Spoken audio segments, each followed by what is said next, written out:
ఈ రంతిదేవుడి కథలో మనకు అద్భుతమైన ఒక నీతి, ఒక ధర్మము, అన్నదానానికన్నా గొప్పది ఇంకొకటి లేదు అన్నటువంటిది ఇక్కడ సందేశం ఇవ్వటానికి రంతిదేవుడి యొక్క దివ్య చరిత్రను ఇక్కడ తెలియచేస్తారు.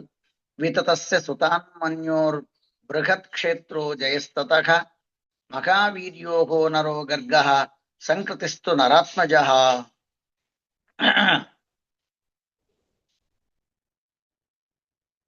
ఈ పూర్వ చరిత్రలో భరతుడి యొక్క కథ, మనం భరతుడి యొక్క వంశ కథ వింటూ వచ్చాము. భరత చక్రవర్తికి విధత అని పేరు కలిగినటువంటి ఒకతను, తర్వాత భరద్వాజ కుమారుడైనటువంటి మన్యు, భరద్వాజులు కూడా అదే వంశంలోనే వచ్చినటువంటి వారు, నిన్న మనం తెలుసుకున్నాం. తర్వాత ఈ మన్యు నుండి బృహత్క్షేత్ర, బృహత్క్షేత్రుడికి జయ, జయకు మహావీర్య, నర, గర్గ అని 5 పిల్లలవుతున్నారు.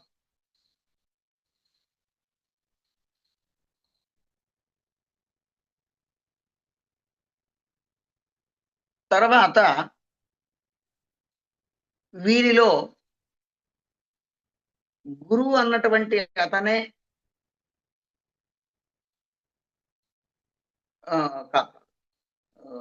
గురుశ్చ రంతిదేవశ్చ సంకృతే పండునందన. పైన మీకు సంకృతి అన్నటువంటి ఒకరి పేరు మనం విన్నాం. ఆ సంకృతి అన్నటువంటి వారికి 2 కుమారులు అవుతున్నారు. ఒకతను గురు, మరొకతను రంతిదేవ. ఈ రంతిదేవుడి యొక్క కీర్తి ఇహలోకంలోనూ పరలోకంలోనూ చాలా కొనియాడబడినటువంటిది, దానానికి మారుపేరుగా ఉన్నటువంటి వారు.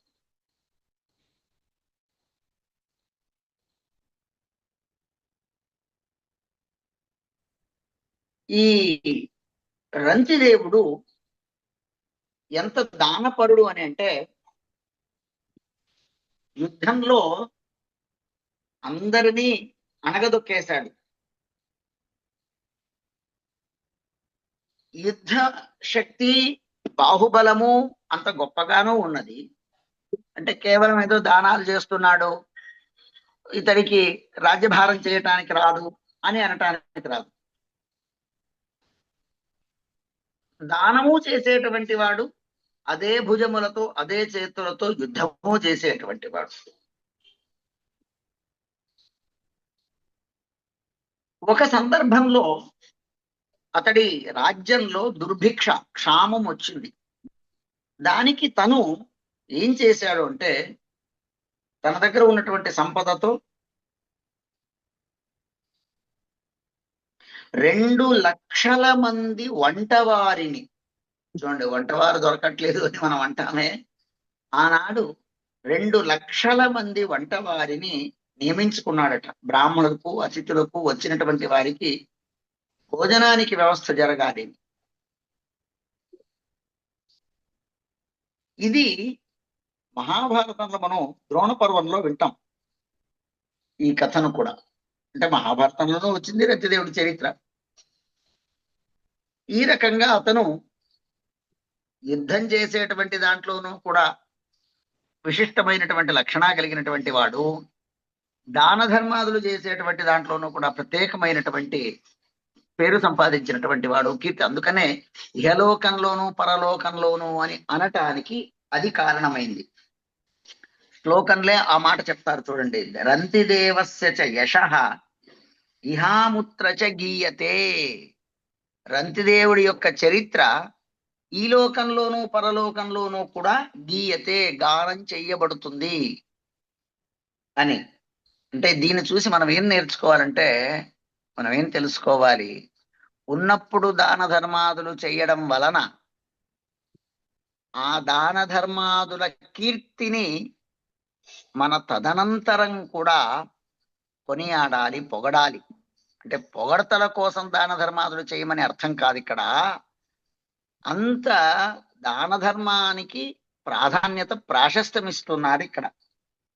మన తదనంతరం కొందరు అంటుంటారు, ఇంక పోయాళ్ళండి, వాడి గురించి ఏం మాట్లాడతారులేండి. కాదు, ఇతడు చేసిన మంచి పనులను మనం ఉన్నా లేకపోయినా ఆ పనుల గురించి మాట్లాడాలి, చెప్పాలి. నిరంతరంగా దాని యొక్క కీర్తన ఉండాలి. అందుకనే మహాభారతం ఒక ప్రసంగంలో ఒక మాట చెప్తుంది, మన తదనంతరం మనకు మిగిలేది మూడే: విద్యా, కర్మ, సుత ఇతి. విద్య మిగులుతుంది, మనం సంపాదించిన విద్య ఎవరికైతే ఇస్తామో ఆ విద్య అలాగే పరంపరాగతంగా మిగులుతుంది. ఇవాళ సత్యధ్యాన తీర్థుల వారు మనకు లేరు, బృందావనస్థులయ్యారు, పంఢరపురంలో ఉన్నారు. కానీ అష్టమఠ పీఠాధిపతులకు కూడా సత్యధ్యాన తీర్థుల వారు పాఠం చెప్పారు. కేవలం ఉత్తరాది మఠంలోనే కాదు, నిన్న సత్యజ్ఞాన తీర్థుల వారి చరిత్ర తెలుసుకున్నాం. అక్కడ కళాకృష్ణ విధానం ఇలాంటి ఏదో కొంత మనం మాట్లాడుకున్నాం. సత్యధ్యాన తీర్థుల వారు వారి పూర్వాశ్రమంలో, అర్థాత్ పాండురంగి కొరళహళ్ళి సేతు మాధవాచార్య, సేతు రామాచార్య, కిన్నాళ్ళ జయాచార్యుల వారికి పాఠం చెప్పారట, అంటే పూర్వాశ్రమంలో. అలాగా వారు లేకపోయినా వారిచ్చినటువంటి విద్య ఇప్పటికీ తరతరాలుగా వస్తూనే ఉన్నది. ఆ విధంగా మనం చేసినటువంటిది మన తదనంతరం మిగులుతుంది అని మహాభారతం చెప్తుంది. విద్యా, కర్మ, సుత ఇది. మనం చేసిన సంపాదించిన విద్య, దానం చేసిన విద్యాదానము, కర్మ, ఏ విధమైనటువంటి కర్మ చేస్తే ఆ కర్మ శుభం వా అశుభం, ఏం చేసేదే అది. తర్వాత సుత, మన వంశం, మన కొడుకులు. అలాగా ఆ రకంగా ఇతడి యొక్క కీర్తి ఇహాముత్రచ మోదతే, రెండు లోకాల్లోనూ కూడా, ఇక్కడ కూడా అక్కడ కూడా కొనియాడతారు. సరే, ఈయన ఎవరు తన దగ్గరికి వచ్చి దానం కావాలి భవతి భిక్షాందేహి అని అంటారో, ఏనాడు ఒకరిని కూడా తను ఖాళీ చేతులతో పంపించాల. ఏమి చేతికి దొరికితే అది దానం ఇచ్చేసి పుణ్యం కట్టుకుంటూ ఉన్నాడు. చివరికి సంపదంతా కరిగిపోయింది. వీత విత్తస్య దదతః లబ్ధం లబ్ధం బుభుక్షతః నిష్కించనస్య ధీరస్య సకుటుంబస్య సీదతః. ఉన్నదంతా వీత విత్తస్య, అంటే ఏది చూశాడో ఏది కావాలనో ఇచ్చేస్తున్నాడు. అలాగిచ్చి చివరికి తనకు తినటానికి కూడా ఏమీ లేనటువంటి పరిస్థితి వచ్చింది. నిష్కించన, ఆ ధనమే లేదు. కానీ ఆ రంతిదేవుడు ఎల్లవేళలా భగవంతుని హృదయంలో ధ్యానం చేస్తూ దాంట్లోనే పరమానందంగా ఉన్నాట. 48 రోజులు ఉపవాస దీక్షలో ఉండిపోయాడు. తినటానికి తాగటానికి ఏమీ లేదు. ఈ రకంగా ఉండగా 48, అంటే ఉన్నదంతా అయిపోయింది, రాజ్యమంతా ఖాళీ అయిపోయింది. తర్వాత తనకు దైవదత్తంగా నీరు కొంత, తర్వాత నేతితో చేసినటువంటి గోధుమ పాయసము ఎవరో తనకి ఇచ్చేశారు. చూశాడు, ఓ ఇదేదో దైవదత్తంగా మనకు ప్రాప్తమైంది అని అనుకున్నాడు. ఇంకదేదో తినాలి. తినటానికి వెళుతున్నటువంటి ప్రసంగంలో తన యావత్తు కుటుంబం అంతా అక్కడికి చేరింది. మాకు ఆకలిగా ఉంది, మాకు దాహంగా ఉంది అని చెబుతున్నారు. తనకున్నటువంటి ఆకలి లేక దాహంతో తన చేతులన్నీ వణుకుతున్నాయి, ఏమీ తినలేదు. ఇలాగుండగా కాసేపటికి ఒక బ్రాహ్మణుడు అతిథిగా వచ్చాడు అక్కడికి. ఇంకా తనకున్నది బంధువులకి పెట్టాలి, తన భాగం తనకేదో కొంత వస్తుంది, తినాలి. అంతలో ఒక అతిథి వచ్చాడు, బ్రాహ్మణుడు. తస్మై సంభవ్యజత సోన్నమాహృత్య శ్రద్ధయాన్విత హరిం సర్వత్ర సంపశ్యన్ సభుక్త్వా ప్రయయోద్విజః. ఈ వచ్చినటువంటి అతిథిలో రంతిదేవుడు భగవంతుణ్ణి చూశాడు. అందుకనే మనం కృష్ణార్పణం చెప్పేటప్పుడు భోజనానికి కూర్చుంట పెడతాం. మన ఇంటికి ఒకడో ఇద్దరో నలుగురో అతిథులు వస్తారు, బ్రాహ్మణులు వస్తారు, ఏదో నిమిత్తం మనమే ఇంట్లో తద్దినం ఉందనో లేకపోతే ఇంట్లో ఏదైనా కార్యక్రమం ఉందనో బ్రాహ్మణులు పిలుస్తాం. అక్కడ వచ్చినటువంటి వారు బ్రాహ్మణ వేషంలో, బ్రాహ్మణ రూపంలో లేక అతిథి రూపంలో వచ్చినటువంటి సాక్షాత్ శ్రీ మహావిష్ణువు అని మనము ఎప్పుడూ కూడా మరవరాదు. కృష్ణార్పణం చెప్పేటప్పుడు ఎంతమందికైతే మనం భోజనం పెడుతున్నామో ఈ చింతన గుర్తు పెట్టుకోండి. మనము ఏదో కార్యక్రమం చేశాం, మనదే పెళ్లి రోజు, పుట్టినరోజు, షష్టి పూర్తి ఏదో చేసుకున్నాం. 10 మంది 20 మంది బ్రాహ్మణులు భోజనానికి పిలిచాం. ముత్తైదులు వచ్చారు, బ్రాహ్మణులు వచ్చారు, అతిథులు వచ్చారు, అభ్యాగతులు వచ్చారు, బంధువులు వచ్చారు. వంటలంది వడ్డించారు, కూర్చుండపెట్టి కృష్ణార్పణం చెబుతున్నాం. అక్కడ మన కంటికి మన అన్న కూర్చున్నాడు, తమ్ముడు కూర్చున్నాడు, బంధువులు కూర్చున్నాడు, బ్రాహ్మణుడు కూర్చున్నారు కాదు. వాళ్ళందరిలో అంతర్యామి అయినటువంటి భగవంతుడు అన్ని రూపాలతో, పరమాత్మనే సతతమేక రూపిణే దశరూపిణే శత సహస్ర రూపిణే, అన్ని రూపాలతో భగవంతుడు అక్కడ వచ్చి మన ఆతిథ్యాన్ని స్వీకరిస్తున్నాడు అన్నటువంటి చింతన మనకు రావాలి. మఠాలకు వెళతాము, ఏదో కార్యక్రమానికి డబ్బు కడతాము. మఠంలో బ్రాహ్మణులు, పండితులు, విద్యార్థులు, మన బంధువులు అందరూ భోజనానికి కూర్చున్న యజమాని ఎవరండి, లేవండి, కృష్ణార్పణం చెప్పండి అని అంటారు.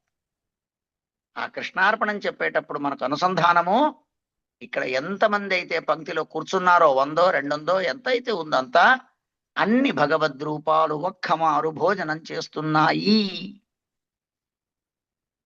అని ఆ భగవద్రూప చింతన చేస్తూ కృష్ణార్పణం చెప్పండి. మన కంటికి కనిపించేటువంటి వాళ్ళు వీళ్ళున్నారు, కానీ వీరిలో అంతర్యామి అయినటువంటి తత్వాభిమాని దేవతలు ఉన్నారు, వాయుదేవుల వారు ఉన్నారు. 32 36 స్త్రీ రూపాలతో భగవంతుడు పురుషుడి యొక్క దేహంలో ఇటు అటు పురుష పురుష పురుష దేహంతోనూ ఉన్నాడు, స్త్రీ రూపంతో ఉన్నాడు. అవే 72 రూపాలతో భగవంతుడు ఉన్నాడు. ఇలాగా ఆ భగవంతుడి చింతన మనం చేస్తే అన్ని రూపాలకు భోజనం పెడుతున్నాం అన్నటువంటి అనుసంధానం మనకు ఉండాలి. హరిం సర్వత్ర సంపశ్యన్, హరిం సర్వత్ర అన్ని చోట్ల హరిని చూశాడట. అలాంటి అద్భుతమైనటువంటి దాన్ని ఇక్కడ మనకు అనుసంధానానికి ఇస్తున్నారు. అధ్వానో భోక్ష మానస్య విభక్తస్య మహీపతేఘే విభక్తం విభజతస్మై వృషలాయ హరిం స్మరన్. ఎప్పుడైతే అక్కడ బ్రాహ్మడు తిని వెళ్ళిపోతున్నాడు, కాసేపటికి ఒక శూద్రుడు మళ్ళా వచ్చాడు. శూద్రుడు వస్తే అతడిలో భగవంతుణ్ణి చింతన చేస్తున్నాడు, అతడికి భోజనం పెడుతున్నాడట.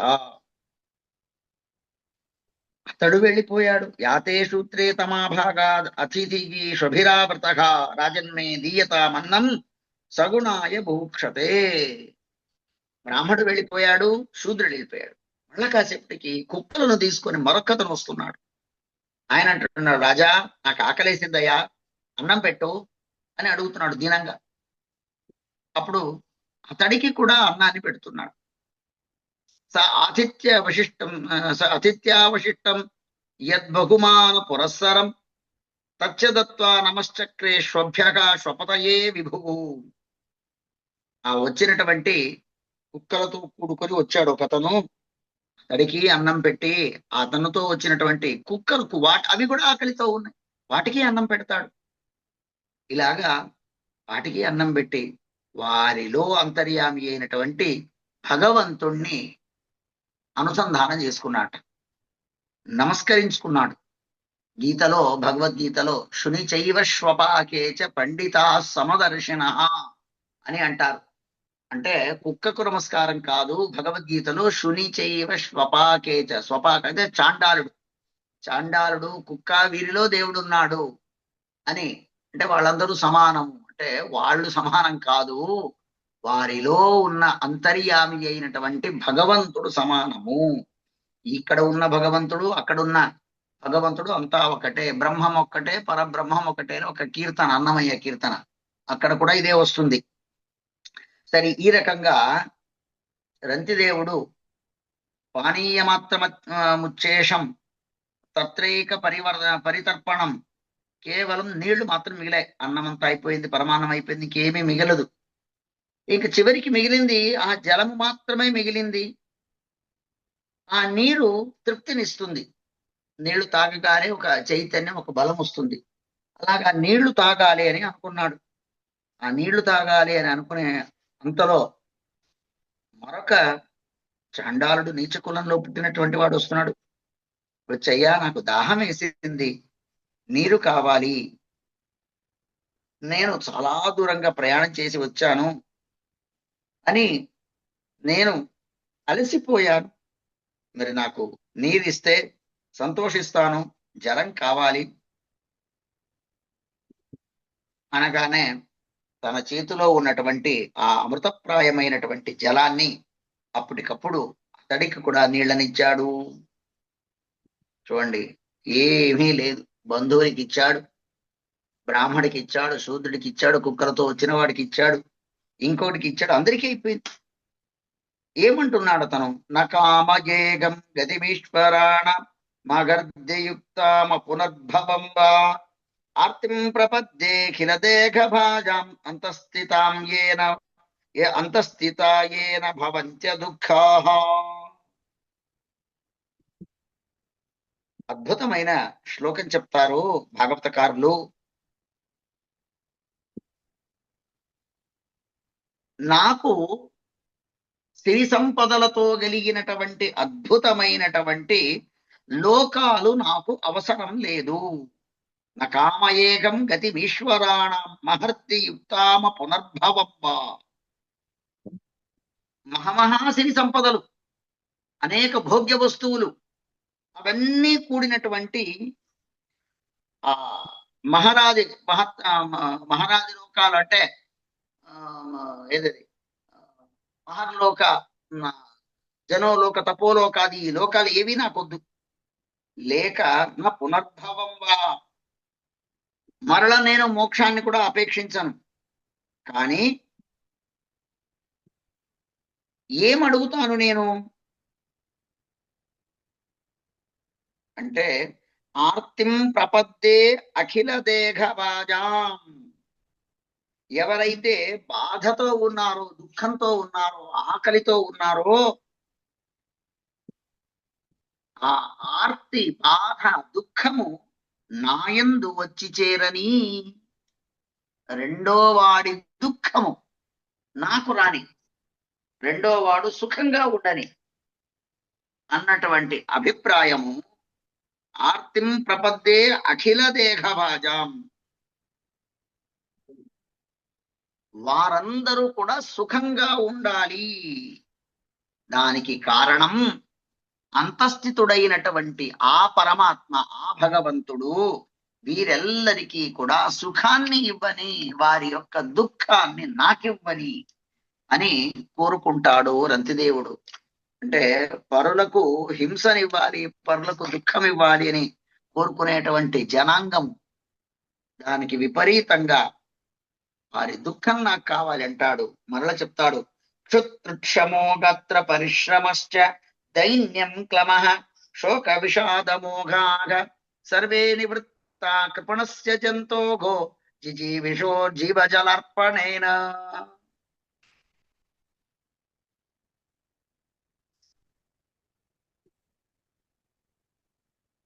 అంటాడు, సకల జీవరాశులు శ్రమిస్తాయి, కష్టపడతాయి, పోరాడతాయి. దేనికోసం? ప్రాణులు కూడా, పక్షులు కూడా, లేక మనుషులు సరి ఇలాగ సకల జీవరాశులెల్లరూ కూడా నేను బతకాలి, బతకటానికి నేను తినాలి అని శ్రమిస్తాయి. పురంధరదాసుల వారు ఒక మాట అంటారు, ಹೊಟ್ಟೆಗಾಗಿ గేణు బట్టెగాగి ఎల్లరూ ಮಾಡುವುದು ಹೊಟ್ಟೆಗಾಗಿ. అందరూ చేసేది దేనికయ్యా, దేనికోసం ఈ పనులన్నీ అంటే, చూడండి, దేవుడు మనకు ఆకలి మరియు దాహము ఈ రెండు మనకు పెట్టకపోతే, ఆకలి మరియు దాహము రెండు పెట్టకపోతే ఇంకెవరు ఏమీ చేయాల్సిన అవసరం లేదు. దేనికోసం చేస్తున్నావు పనులనంటే, నాకు ఆకలేస్తుంది, ఆకలి నేను తీర్చుకోవటానికి డబ్బులు కావాలి. కావున ఈ క్షుత్రుట్ దాహము మరియు ఆకలి, ఇవి రెండు కూడా మన శరీరానికి, మన గాత్రానికి చాలా ఉన్నటువంటివి. ఇది ఉంటేనే వాడు బతకగలడు. ఇవి లేనందున, తినటానికి తిండి లేక, తాగటానికి నీరు లేక, లోపల ఉన్నటువంటి జీవి తను శ్రమించి అవి దొరక్కపోతే చాలా ఆయాసపడి, దుఃఖపడి, బాధపడతాడు, విషాదం వస్తుంది. చేత దుఃఖంతో, బాధతో, ఆకలితో ఎవరు ఉండరాదు. కావున అందరూ సుఖంగా ఉండాలి. ఏవం ప్రభష్య పానీయం ప్రియమాణ పిపాసయ పుల్కసాయాదిదాధీరు నిసర్గ కరుణో నృపగా. ఆ వచ్చినటువంటి ఎవరైతే చాండాలుడు దాహం కోసం, నీళ్ల కోసం వచ్చాడో అతడికి ఆ నీటిని కూడా ఇచ్చేస్తున్నాడు. నీళ్లు ఇచ్చి సుఖంగా ఉండు అనే విధంగా చెబుతూ, తను మాత్రం ఏమీ తినటానికి తిండి లేక, చివరికి తాగటానికి నీళ్లు లేక, ఆ నీటిని కూడా అతనికి ఇచ్చేశాక తనే మరణించేటువంటి పరిస్థితి ఏర్పడింది. ఇంకొకరు మరణించకూడదు, శ్రమించారు, ఆ శ్రమ పరిహారం కోసం వాళ్లకు నీళ్లు దొరకాలి, శ్రమ పరిహారం కోసం భోజనం దొరకాలి అని అనుకున్నటువంటి అతను మరి తనకున్నటువంటి పదార్థం అన్ని ఇచ్చాక అదే బాధతో తను మరణానికి సిద్ధుడయ్యాడు. ఆ సందర్భంలో కూడా భగవంతుణ్ణి ధ్యానం చేస్తూ తను ఉంటున్నాడు. తస్య త్రిభువనాదీశాగా ఫలదా ఫలమిచ్చతాం ఆత్మానం దర్శయాంచక్రుహు మాయాం విష్ణు వినిర్మితాం. తనకు దాహమేసినా కూడా, తనే పోయే పరిస్థితి వచ్చినా కూడా, తన ఆ ప్రాణాత్యయ కాలంలో తను ఆ జలదానం చేసి పుణ్యం కట్టుకొని భగవంతుడు ధ్యానం చేసినందుకు ఇతడు చేసినటువంటి ఈ మహత్తరమైనటువంటి దానం చూడండి. నేను కడుపు నిండినప్పుడు దానం కాదు, నాకేమీ లేనప్పుడు దానం ఇది. కడుపు నిండినప్పుడు దానం చెయ్యొద్దా అంటే అప్పుడు చెయ్యాలి. ఎందుకంటే నేను ఆ స్థితిని దాటి వచ్చాను. నేను ఒకప్పుడు డబ్బు లేక, ఇల్లు లేక, ఇంకోటి ఏదో సమస్యలతో బాధపడ్డాను. నాలాగా ఇంకొకడు ఉండకూడదు అన్నటువంటి విచారంతో తనలో ఉన్నటువంటి కొంత ధనాన్ని తను యోగ్యులను చూసి వారికి దానం చెయ్యాలి. అది అవసరం ఉందా లేదా చూసి దానం చెయ్యాలి. ఈ రకంగా ఇక్కడ రంతిదేవుడి పరిస్థితి, తనకంటూ ఏమీ లేదు, మిగిలింది ఒకటే నీరు. అది కూడా ఆ నీరు తాగితే తనకు ప్రాణం వస్తుంది. కానీ నాకన్నా ఆకలితో అతనున్నాడు, దాహంతో ఉన్నాడు, దూరంగా ప్రయాణం చేసి వచ్చాను అంటున్నాడు. కావున అతడికి ఇవ్వడమే శ్రేయస్సుగా భావించినటువంటి ఇతన్ని ముల్లోకాధిపతులైనటువంటి త్రిభువనాదీశాఖ బ్రహ్మాది దేవతలు అక్కడ ప్రత్యక్షమయ్యారట. ఇదంతా కూడా భగవంతుడు నిర్మించినటువంటి విష్ణు వినిర్మితాం మాయాం 15వ శ్లోకంలో చెప్తారు. ఆత్మానం దర్శయాంచక్రుహు మాయాం విష్ణు వినిర్మితాం. విష్ణువు చేత నిర్మితమైనటువంటి యొక్క మాయ, దాంట్లో తడంతా ఉన్నారట. ఇక్కడ బ్రాహ్మణ, శూద్ర, కుక్కలు, అంత్యజ వీళ్ళందరూ వచ్చారు. ఆ భోజనము, అన్నము, లేకపోతే పాయసము, నీళ్ల కోసము వచ్చారు. ఆ వచ్చిన వాళ్ళందరూ కూడా ఈ రకంగా వీళ్ళు ఇక్కడ భగవద్ దర్శనాన్ని చేయిస్తున్నారు అతనికి దానం చేసిన దానికి. వాళ్ళన్నారు, వచ్చినటువంటి వారు, నీవు మేము పెట్టినటువంటి పరీక్షలో ఉత్తీర్ణుడివయ్యావు అని మా దర్శనం నీకు చేయిస్తున్నాము అని చెప్పగా, సవైతేభ్యో నమస్కృత్య నిస్సంగో నిగత స్పృగగా వాసుదేవే భగవతి భక్త్యా చక్రే మనపరం. రాజా పరమ సంతోషించాడు. అంత్యదశలో, అంత్యకాలంలో భగవద్ దర్శనం అవ్వడము చాలా గొప్పది అని అంటుంటారు. చూడండి, సంతతం చింతయేనంతం అంత్యకాలే విశేషత. ఈయన తన కుటుంబంతో ఆ ఆకలితో, దాహంతో ఉన్నప్పుడు తన వంతుకు వచ్చినటువంటి అన్ని దానం చేసిన దానికి స్వయం భగవంతుడే తనకు దర్శనమిచ్చాడు. కేవలం దానం చేయలేదు, ఆ దానం చేసేటప్పుడు ఆ దాన స్వీకారం ఎవరైతే చేస్తున్నారో ప్రతిగ్రహి, వారిలో భగవంతుణ్ణి చూసి దానం చేశాడు. ఏదో అడిగాడు, ఏ ఊరికి ఈయన అడుగుతుంటాడు, విసుగొచ్చింది ఏదో ఒకసారి ఇచ్చేస్తే పోలా, రెండోసారి మన చుట్టూ రాకుండా ఉంటాడు అని విసుగుతో దానం కాదు, అశ్రద్ధతో దానం కాదు, శ్రద్ధతో, భగవద్బుద్ధితో, భగవత్ పారమ్యంతో భగవంతుణ్ణి చూస్తూ చేసినటువంటి దానం. అంచేత భగవంతుడు ఎందే మనస్సుంచి దానం చేశాడు. అది కూడా తిరిగి ఏదో పొందుతాను అని కాదు, ఫలాసక్తితో కాదు, నేను ఈ దానం చేస్తే నాకేదో వస్తుంది అని కూడా కాదు, ఫలాసక్తి లేకుండా కేవల విష్ణు ప్రీతి కోసమే. శ్రీ విష్ణు ప్రేణియా శ్రీ విష్ణు ప్రీత్యర్థం. అందుకనే భోజనం దగ్గర మనము కూర్చుండ పెట్టేటప్పుడు ఏమంటాము, ఈ భోజనం నేనేదైతే చేయిస్తున్నానో ఇది గురువంతర్గత భారతీయ రమణ ముఖ్య ప్రాణాంతర్గత ఆ కులస్వామి పేరు చెప్పి శ్రీ కృష్ణార్పణమస్తు, ఆయనకు చందని అని ఇందిరారమణ గోవింద అని గట్టిగా ఒక్కమారు అరిచి భగవంతుడికి సమర్పిస్తాం. ఆ రకంగా భగవదర్పణ బుద్ధితో ఇతడు దానం చేశాడు. ఈశ్వరాలంబనం చిత్తం కుర్వతో అన్యస్య రాధసః మాయాగుణమయీ రాజన్ స్వప్తవత్ ప్రత్యలీయత్. ఇప్పటిదాకా జరిగిందంతా చూస్తున్నాడు, ఇదంతా నిజమా స్వప్నమా, నేను నా కుటుంబంతో ఇక్కడ ఉండడం ఏమిటి, వీళ్ళందరూ రావడం ఏమిటి, భగవద్ దర్శనాలు అవ్వడం ఏమిటి అని ఇదంతా చూసి సంతోషిస్తున్నాడు. నేను ఏ సంపదను అపేక్షించకుండా భగవంతుడి యందే మనస్సును సంలగ్నం చేసి ఇదంతా చేసింది భగవద్బుద్ధితో, భగవత్ అనుగ్రహంతో, విష్ణు ప్రేరణయా విష్ణు ప్రీత్యర్థం. చూడండి, ఏ కర్మ చేసినా మనం చెప్పేటువంటి మాట ఏమిటి, విష్ణు ప్రేరణయా. ఎందుకు చేస్తున్నావు ఇది అంటే, నాకు విష్ణు ప్రేరేపించాడు నా ఎందుకుండి, ఎందుకు భగవంతుడు నాకు ఆ సంకల్పం ఇచ్చాడో తెలియదు అని అంటుంటాను. చూడండి, ఆ సంకల్పం ఇచ్చింది ఆయనే, ఆ సంకల్పం నెరవేర్చాల్సింది ఆయనే. అయితే మనం సరి అయినటువంటి మార్గంలో వెళితే దానికి సరిగ్గా భగవంతుడు మనకు సహకారం చేస్తాడు అని ఈ రకంగా ఇంతవరకు నేను చూసిందంతా భగవన్మాయా అని తెలుసుకున్నాడు. తర్వాత తిరిగి సకల సంపదలంతా కూడా పొంది ఉన్నాడు. ఈ రంతిదేవుడి సహవాసంలో ఎవరైతే ఉన్నారో వారెల్లరూ కూడా యోగులయ్యారట, సిద్ధి పొందుతున్నారు, యోగ సామర్థ్యాన్ని పొందుతున్నారు. వారందరూ నారాయణ పరాయణులయ్యారు.